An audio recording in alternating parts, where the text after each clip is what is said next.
palm oil was traded in ancient Africa before the age of the pyramids and Cleopatra.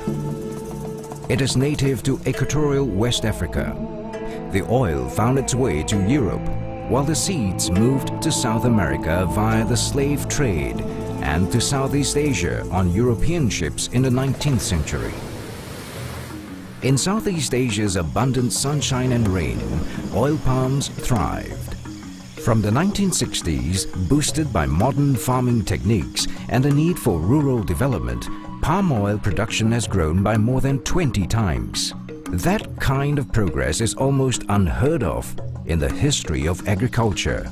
Today, over 6 million people work in the palm oil industry. While palm oil is produced in the tropics, it is consumed all over the world. This perennial cash crop contributes almost 30% of the world's supply of vegetable oil production and is critical to the world's economy. Palm oil is the most productive edible oil crop on the planet, yielding more oil per hectare than any other. However, this rise in production has been accompanied by serious costs.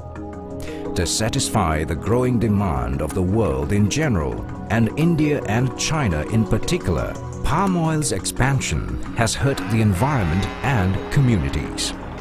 The industry stands accused of slash-and-burn agriculture, clearing rainforests, causing forest fires, destroying the natural habitat of the orangutan, and displacing indigenous communities.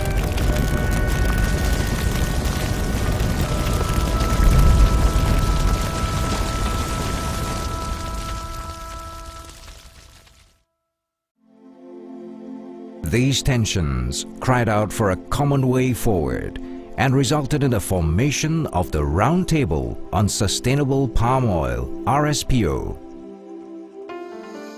We felt this was time to show, although we have been sustainable, because we have been in existence for 100 years, the oil palm industry, but how can we do it better? We can develop principles and criteria to ensure palm oil is produced sustainably. In 2001, informal dialogue among a group of companies along with WWF led to a series of meetings. The first roundtable meeting on sustainable palm oil was held in Kuala Lumpur in 2003. RSPO was established formally in 2004. It is registered in Zurich, has a secretariat in Kuala Lumpur and a satellite office in Jakarta. The organization works through consensus and open dialogue to bring diverse stakeholders to common ground.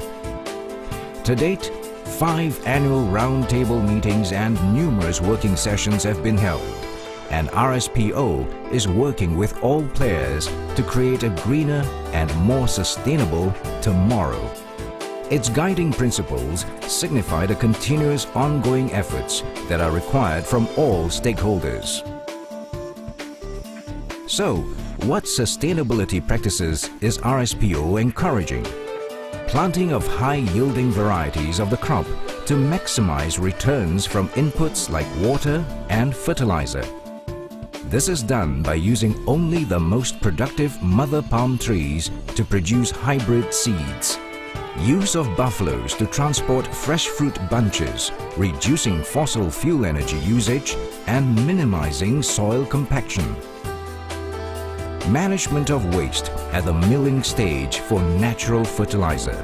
Integrated pest control, using natural predators to manage pests and diseases and minimize crop losses.